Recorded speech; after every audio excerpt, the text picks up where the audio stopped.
Okay, welcome to week 7 of college football primer. This is despite the fact that I'm slowly getting tripped up because according to ESPN, this is week 8.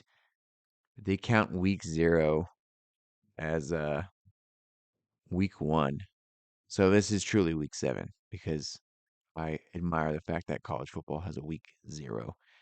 The other thing, I think I should sound much less congested. I'm finally healthy for maybe the first time in like 6 weeks. I don't know.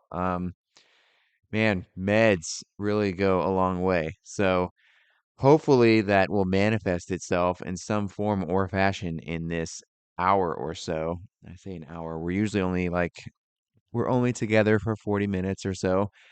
And there was like way too much last weekend. Way too much to even like fully discuss. Um, so we'll see. And then the other thing is we're halfway through the season. Um, so we're going to maybe, I doubt it, but we should probably do like mid-season awards. But I don't think we're gonna have time. And things just feel like entropy is happening. We're we're trending towards chaos. So let's keep it basic. Um, And it's pretty basic here on top 10 when we talk about the top 10 teams. There are no new teams. We don't have any new teams. No one got removed. Um, Even after the Washington Oregon game, that didn't kick anybody out. So let's start from the bottom. Here's where I'll start with like, I may be wrong here. 10 is Alabama. And they didn't do super hot against kind of an underwhelming Arkansas team last week, but their only loss is to Texas, and they've done well since then. They haven't done like amazingly well, but they've won, and so I don't, it's hard to critique them. The only other team that I've thought about putting in their place is North Carolina. So you can, but here's my thing, always and forever is, and I hate the media for doing what I'm doing, but it's basically being like, well, you have Nick Saban and you're Alabama, so here you go. But I'm not impressed with any of North Carolina's wins, and they are coming on. Their defense is coming on, but nothing about North Carolina has struck me. Even with Miami lost to Georgia Tech, so all right. So Bama's 10, right? Right. ACC schedule versus SEC schedule. As much as I hate the SEC, if we're pulling straws, I'm gonna take Nick Saban over Mac Brown. There you go. That's it. That's why Alabama's 10. 9, Texas, because they beat Alabama. 8, Oklahoma, because they beat Texas. 7, Oregon. Oregon was 7 last week. Oregon is 7 this week. I don't know why you would look at the game on the road against Washington and not believe that this is a high quality team that is one of the top teams in the country that missed a field goal, right? So they don't move. Penn State doesn't move. They destroyed UMass. Good for them. The drop and the switch at 5 when they were 4 last week, Florida State, they beat Syracuse, but it's Syracuse, so I don't care. They did well, so like no offense, but I feel like if you're Washington and you beat Oregon, you go up a slot. So Washington and Florida State switch. Washington's at 4. 3 is Ohio State, 2 is Georgia, 1 is Michigan. None of those. So everything's pretty much the same. If the playoffs were today, Michigan would be playing Washington and Georgia would be playing Ohio State, as has been the case the past few weeks. So I'm good with all that. Um, I'm waiting for a big upset to happen. Um, I don't know what I'm going to do with Ohio State, Penn State. Because, well, we'll see how that game plays. I just haven't seen anything out of Penn State that has really wowed me. I know they've been doing a great job, and you could probably compare them to Michigan, but something about just I think playing on the road or at home, and some of the games that I think are a little competitive are at home, and it's a night game, and I'm like, oh, okay, you won in Happy Valley, whatever. Anyway, top to bottom: Michigan, Georgia, Ohio State, Washington, Florida State, Penn State, Oregon, Oklahoma, Texas, Alabama. No one in or out. In terms of last week, I'm not going to go blow by blow through like, most interesting game, even though we like nailed that one. Um, when that was I'm totally blanking on it, but it was Air Force and Wyoming, and that game was phenomenal. So if you tuned into that on CBS Sports Network instead of tuning into USC Notre Dame, which we also said was going to be a snoozer. Again, this is why we're here and we do this. And by we, I mean me. Because NBC is going to hype it up. We're going to be like, oh, man, Notre Dame. And It's like, well, I mean, if you want to watch destruction of USC, then go for it. But if you want to watch some legit football, there's other games on. And that Air Force game against Wyoming delivered. Um, before Okay, I won't go on to USC. We're going to talk about USC later. What we need to talk about is how wild, like wheels off Looney Tunes. Oh my God. I can't believe this happened. Weekend we just saw, because I don't feel like it's gotten enough credit. Now, timeout, that may be because I have a 5-month-old child and I have other things I have to do with my life, and I barely get to watch all these games. Um, but when I do, um, and so what I'm saying, sorry, the point being, like, I maybe someone was talking ad nauseum this week about how crazy this weekend was. I didn't see it on ESPN, the website. I didn't see it on Sports Illustrated. Um, I may have seen it on Sports Illustrated actually. Um, but let's touch on a few things in case you missed it. Number one, let's not forget that almost a week ago, Houston and West Virginia played, and Houston won their first Big 12 home game by beating West Virginia, who was undefeated in Big 12 play. They had a better record, West Virginia did, in Big 12 play than Texas. And now they don't, because West Virginia, and that game was freaking wild. Um, West Virginia allowed Houston to make a Hail Mary play with time expiring to win the game. Um, Here's another interesting stat about that game. Houston scored a second half touchdown for the first time in conference play, to show you like how far behind they are. And that's been one narrative with all the new Big 12 teams. UCF has not looked good. Cincinnati has really, really not looked good. I think BYU has looked pretty good. Like, I think if you look at their Arkansas game, um, that's got to be something that you can kind of like put a feather in your cap for. But Houston's looked horrible, like absolutely horrible.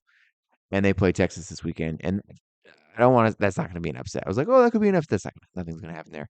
Um, so anyway, Houston is hanging with West Virginia in this game, and they're going to score 4 times on 6 of the second half drives that they have, and their quarterback is not going to have an incompletion in the second half. Like, they ball out. So they beat West Virginia in a wonderful scoreline of 41-39 on Thursday. Friday, Pac-12 After Dark, 10 Eastern kickoff on Friday the 13th. Colorado is going to go up 29-0 against Stanford. Lowly 1-4 Stanford. And then Colorado will engage in the biggest collapse in program history as Stanford engages in their biggest comeback ever. They went 8 for 8 in terms of drives after the half, scoring a touchdown. Io Manor, they're like wide receiver who like tore up Colorado because they don't have a defense. We've been talking about that all season. Here's this is nuts. Like, and if you haven't seen highlights of this game, I definitely would watch it. If I had more time and editing skills, I would have this up as we went. So I want to apologize. We're gonna have to act like it's like 1930s radio. And let me talk about Colorado. Um, uh, um, so he's gonna tear up Io Manor is gonna tear up Colorado's porous defense. Before entering this game, here's the stat line. In 5 games, 15 catches, 207 yards, and 1 touchdown. Against Colorado, he's going to have 13 catches and 294 yards and 3 touchdowns. Holy God. And he had the game winning touchdown. So that's Friday. And that's going to go to double overtime. So that's insane. And then finally, Colorado State. Again, Colorado had just like an amazing week. Besides the Broncos, um, the NFL team, um, Colorado had an amazing weekend with college football. On Saturday and late night television, Colorado State is going to be in a wild one with Boise State. Who, here's the other crazy thing, they've never beaten, ever. They've never beaten Boise State. Colorado State has never beaten Boise State. Colorado State is going to be down 20 points. The score is going to be 30-10 with 6 minutes left in the fourth quarter. 30-10. ESPN on their little like graph that like gives win probability had Boise State with a 99.8% chance of winning that game. And then Colorado State is going to go 6 plays, 75 yards in 2 minutes, get a touchdown, 30-17. They're going to get the ball back. There's only a minute and 53 seconds on the clock. They're going to go 9 plays, 38 yards in 2 minutes and make it 24-30. And then they're going to get the ball back again. And with no time on the clock, Hail Mary, another Hail Mary this weekend. They win 31-30 and beat Boise State for the first time. Freaking unreal. And like all this is going on is everyone is watching, North Carolina versus Miami, or they're watching Pitt and Louisville is getting upset by Pitt. And that's another game where like I don't think enough attention's been gotten given. And then USC Notre Dame. But this is going, and then at the same time, we've got Air Force playing Wyoming. I mean, this weekend was so friggin' awesome when it comes to like college football. And like I know that the NFL has like the witching hour and you've got 6 games going on at once, but I don't think you see all of this happening over the course of a weekend and then all these wonderful, wonderful games happening in such a short time span and doing things that have like think about this, like the number of things that never happened before. Colorado never gave up such a big comeback. Stanford had never engaged in such a big comeback. Colorado State had never beaten Boise State. Houston has not won a Big 12 game, and they beat West Virginia, who hadn't lost a Big 12 game this season. Like, that's why it's phenomenal. Like, you can't, when you start looking at the things that are happening, Io Manor, I don't want to call him Manor, it's Io Manor, sorry, of Stanford, the wide receiver, basically doubled, not basically, he did double his season yardage in one game. He tripled the number of touchdowns he had all season in one game. You don't do that in the NFL, right? Your starting wide receiver does not triple the amount of touchdowns he has 5 weeks into the season in one game. There's like maybe Tyreek Hill may be able to do that. Okay. Um, I mean, it's just insane. Like the historical things that are going on every weekend in college football, and it makes it just so much fun. The next thing that I'm going to talk about, and that there's even two more games that I like forgot, which was Oklahoma State versus Kansas, which Oklahoma State is again like I said it jokingly last week where I was like, Gundy's gonna win games. Their head coach is gonna win games he shouldn't win. He's gonna lose games he shouldn't lose. And here we are, and they're 4-2 after starting 2-2 and losing to South Alabama. They have won 9 of their last 10 home games as a underdog. So 9 of the 10 last home underdog games. And their running back Ollie Gordon had 284 yards combined rushing and receiving. And they went on a 15 to nothing run to beat Kansas. Like again, wild. Crazy. And that I don't think anyone really I didn't see a lot of highlights of that game, but that was a 2:30 game. And yeah, just another like what is going on in Stillwater, who knows? And one of the reasons why no one talked about that game is because the game of the day and maybe the game of the year, Oregon Washington. I won't talk about it very much because everyone should have watched that game. I mean, it was absolutely phenomenal. Our game of the week as well as probably everybody's. Um, with 2 minutes and 21 seconds left to go in the game, Oregon had a 96.6% chance of winning. And when Washington scored it, I think they had a minute and 45 seconds left on the clock. It was like, oh, you have way too much time. Did you not watch the Oklahoma Texas game from the week before? Like way too much time. But Dan Lanning's play calling for Oregon was just rough. Like we had another weird third down, um, where it didn't seem like they knew exactly if they were going to go for it on fourth or not, and they were going to settle for the field goal to tie when they probably should have pushed. Anyway, phenomenal game. And like just game after game after game last weekend was so I don't know how we top it. Um, I don't. One thing that won't top it is Iowa football. Um, I should love Iowa football. Iowa Hawkeyes football. I should love it. It's ball control, possession, no pizzazz, no like air raid. It's run it, set up play action, throw to the wide receiver who's open, bring the safeties in, like have a high quality tight end, right? But I cannot sit through it because it's just so bad. Here, and I took this from Reddit to be honest, but here's the stats. Iowa's offense is currently ranked 133rd out of 133 teams in the FBS.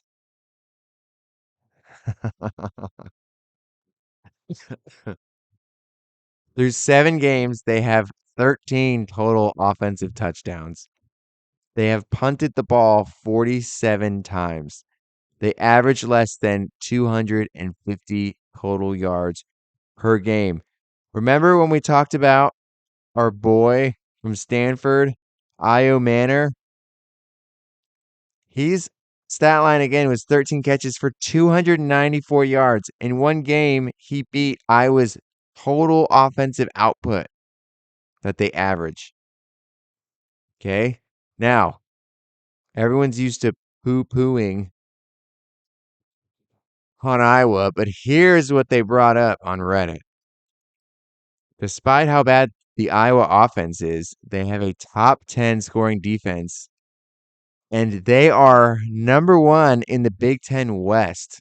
So, like, while the East, which has Penn State, Ohio State, Michigan, um, while they're like going to be slaughtering each other, I mean, essentially, one of the reasons why I put, and we said this with the OU Texas game, like the Michigan Ohio State rivalry above OU and Texas is because OU and Texas will meet again in the Big 12 title game, very likely. So it's not really like a playoff game when they met last week, 2 weeks ago. When Ohio State and Penn State, I'm sorry, when Ohio State and Michigan meet at the end of the year, they are playing for entry into the college football playoffs. They're playing for entry into the Big Ten title game. And at the moment, the winner of Michigan Ohio State will be playing Iowa. And here's what's I mean, I thought Iowa played Wisconsin last week, and I was like, I'm a little intrigued. Wisconsin is totally changing over their offensive style of play into like kind of a air raid type offense when they've been traditionally like an I form, run the ball. And so they've been up and down. I'm like, all right, dude, Wisconsin was at home. I'm like, Wisconsin's gonna just beat the shit out of them, beat the shit out of Iowa. That did not happen, and it is hard to wrap my head around how a team that is 133rd of 133 in college football is now the number one team in their division in their conference. And it gets, I don't know if we want to say better or worse. Let's just say it gets better. They are favored in all of their remaining games. They have a 73% chance to beat Minnesota, and they are home against Minnesota. So then they're on the road at Northwestern, who's garbage. They have an 83% chance against Northwestern. Then Rutgers in Iowa City, 70% chance against Rutgers. Then Illinois, 75%, and then at Nebraska. That's the only place that could trip them up because Matt Rule's there. And hopefully he gets Nebraska to do something. Um, their odds of winning out are only 22%. But again, they've only got to be the guy like when a bear enters a camp, you don't have to be faster than the bear, you just have to be faster than the slowest guy. They're that Western Division in the Big Ten is so bad that they just have to be better than the worst.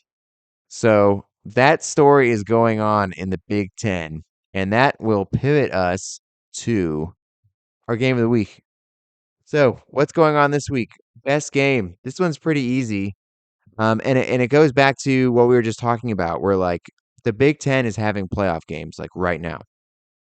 Um, if you're in that eastern side of the conference, then you can't lose. Like there is no wiggle room. Um, and this game would be a little better if Ohio State was going to Penn State. I'd really like to see that, and it would be a lot better if it was at night. This is a noon kickoff. Penn State, number 7, Penn State at number 3, Ohio State. Ohio State is favored by 3. I want to check that line at the end of the week. I feel like that should move to 4 or 5. I think Ohio State deserves a little bit more than just home field advantage. There's some interesting stats there too of why I think Ohio State should be favored a little bit more. That game is on Fox, by the way. Um, get our boys Joel Klatt in there. Um, Ohio State has won 6 straight against the Nittany Lions. And the last time they lost them was at State College in 2016. That's a long ass time ago. Um, I know Ohio State's been good, but I don't think Penn State's been that bad. I mean, anyway, so that's number one. Ohio State has not lost to Penn State in Columbus since 2011. Ohio State has covered the spread in 3 of its 6 games in 2023. And then Penn State has covered in each of its 6 wins. So it's going to be interesting because Ohio State looks like that Notre Dame win, even though that was 2 weeks ago, has kind of reinvigorated them a little bit. Penn State hasn't really played anybody. I don't know why I don't think this game's gonna be close. Maybe it's gonna be like a classic low scoring, like 15-21 game.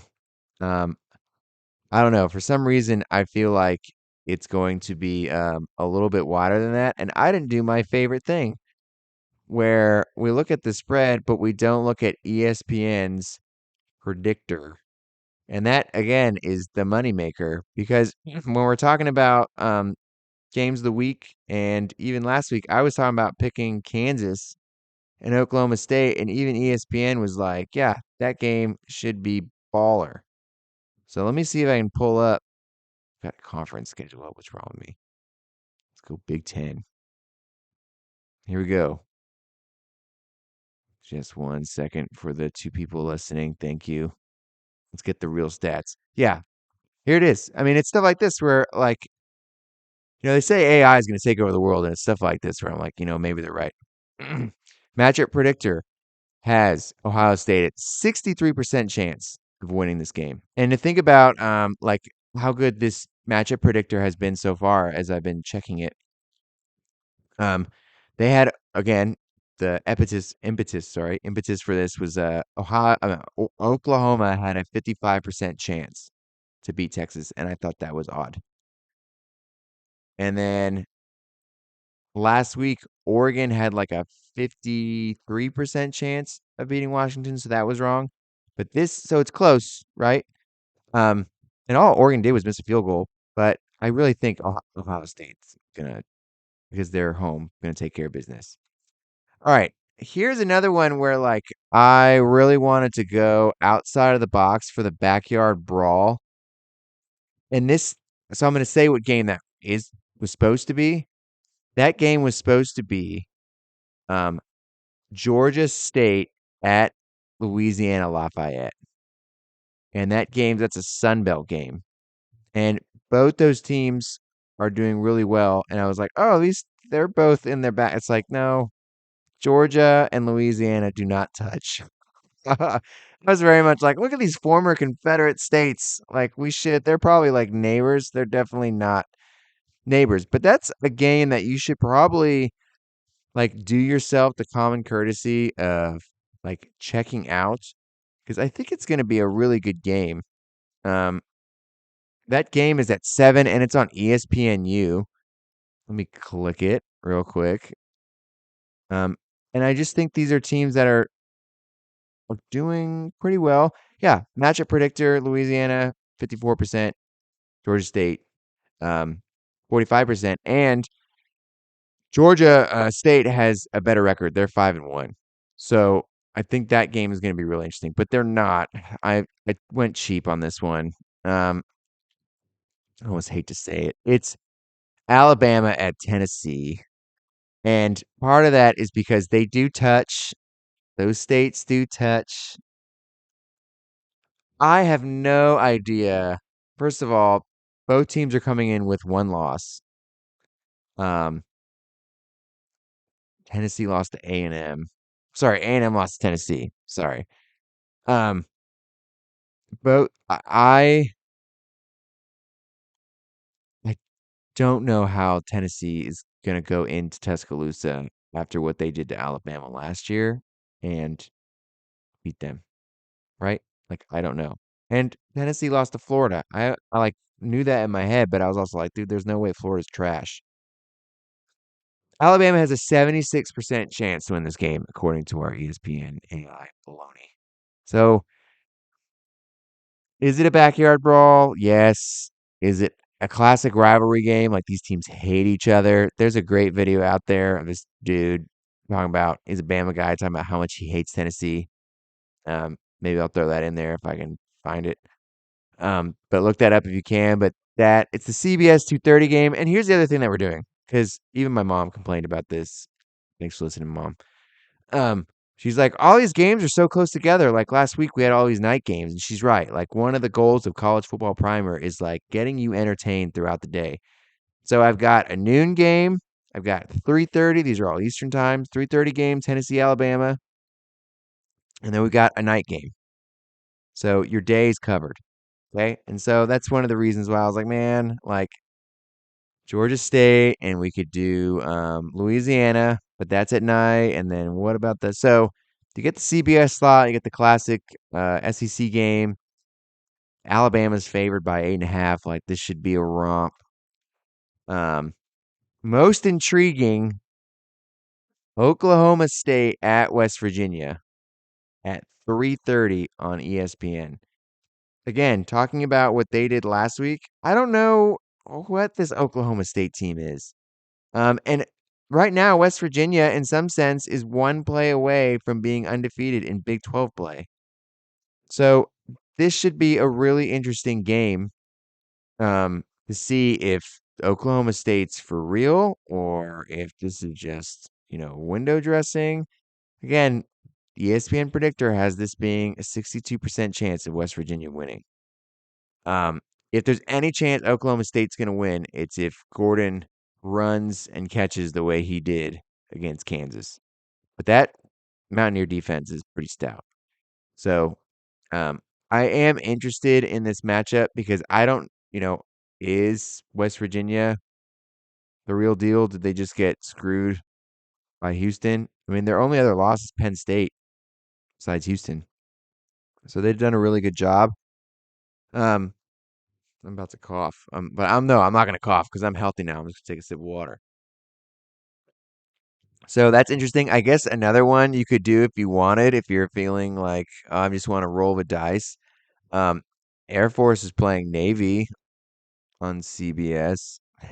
It was probably CBS Sports Network if you want to do that one. So there's a few games out there, but I do think this one's going to be interesting. And anything on the road where they're seeing Country Road, that should work. And then our nightcap, keeping the momentum going, a true Pac-12 after dark. UCLA blew it last week, um, and and they are at Stanford, who did not blow it last week, and that game is at 9:30 Eastern Standard Time, so on FS1. I think that's going to be interesting to see how Stanford, if they've got like a mojo now, or if they don't, or if this UCLA comes out and starts going to town. That crowd should be pretty good at Stanford, and yeah, it's just like a classic Pac-12 after dark. Best bet. Oh, dude. All right, this is where we're gonna like wrap up, and then this is the other thing I probably should have said at the outset. Lincoln Riley probably had the worst regular season game of his career last weekend against Notre Dame. And basically what happened is the defense figured out Caleb Williams. That's number one. But number two is that we've talked about it here, and the same thing happened with Colorado. They don't have a defense. They have offenses that have been the band-aid over how bad the defenses have been. But it's catching up. And number 14 Utah is coming into Los Angeles this weekend. And that's another game where like I've thought about putting that as the nightcap, but it's not late enough. I believe this one's a 7 o'clock kick Eastern Standard Time. I will be hate watching this for sure. Utah was the first team to beat USC last year, and that was awesome. Like awesome. And then they beat them in the Pac-12 title game. And then and then USC lost to Tulane. Oh, it's so great. In the bowl game, the Cotton Bowl. So Utah, which really like was kind of setting their sights on a Pac-12 title, is now on the outside looking in with the way Oregon and Washington, and to some extent like Washington State have been playing, in Oregon State, like phenomenal. Um, but you can tell based on like my Twitter search that like Utah fans hate USC, like hate them because it's like LA, right? The posh and the glamour and the glitz and the US. Um, and this is a very physical team. I really like watching Utah play. Really, really, really, really, really. They were like again my big team that I whiffed on. Um, when I started my top 10, I had them ranked seventh. I thought they'd win the Pac-12. And they're down kind of a quarterback. Cam Rising is not back. I don't. It's starting to look like he may not come back this year. But Point of this game is like Utah. I'm sorry. The point of this game is USC is favored. Favored. How? How? How? How? How? How? Tell me. Someone tell me. Tell me why. Why are they favored? I have no idea why. What am I missing? Let me pull up ESPN. But there's no way after that game that they had in South Bend and the way that defense performed that USC should be favored against Utah. There's no way. But here we are. And maybe that's just like a Vegas thing, right? Um, they're horrible. Even ESPN's got them 70%. So there must be something I don't know. This is gonna be like a great, like I want to be like, if there's anything good and right in this world, if if I know what I'm talking about, Utah wins. AI be damned, and Vegas be damned. Like there's no way. What do they think is gonna happen here? Look at these stats. Yards allowed for Utah, their defense. They average 277 yards per game allowed. SC is 397 yards per game. Passing yards, which is what SC does. Utah only allows 211 yards. Utah's last 5 games, Baylor won. Weber State, who's garbage, won. UCLA, they won that game. Lost Oregon State, which Oregon State's a great team, and then beat Cal. Let me look at USC. Stanford, lame. Arizona State, lame. Barely beat Colorado, lame. Barely beat Arizona, lame, and then lost. Like, I want to read this out. Sorry. It would be much better if I could throw it on the screen. Their first game, USC, was against Stanford, 56-10. Okay, listen to this. Then they go on the road against Arizona State, 42-28. Okay? That's a 14-point. We went from 46-point differential to a 14-point differential. The next week, 48-41, 7-point. Next week, 43-41, triple overtime against Arizona. The next week, they lose to Notre Dame. You're telling me that team's beating Utah? I don't know. I really don't understand it. Lincoln Riley is a offensive genius. He did great things at Oklahoma. I like took us to the playoff almost every year. He beat Texas almost every year. Like I'm not gonna hate on the guy. I mean, I will hate on the guy because what he did. But in terms of his coaching, like it's there. But this whole defensive thing, this is something where you saw it last year. It's just be physical with SC for 4 quarters and you will wear them down. And Notre Dame just took care of business like that. And if the SC wins this game, I probably shouldn't have a podcast. Honestly, something like that. Like I'm wasting my time with my life. So the bet of the week is Utah. Take the points, take 5, and we'll see. Um, but that's it. Follow me on Twitter and Instagram. Thank you for watching. I do appreciate the few people who listen the entire way through, and I will talk to y'all next week. Later.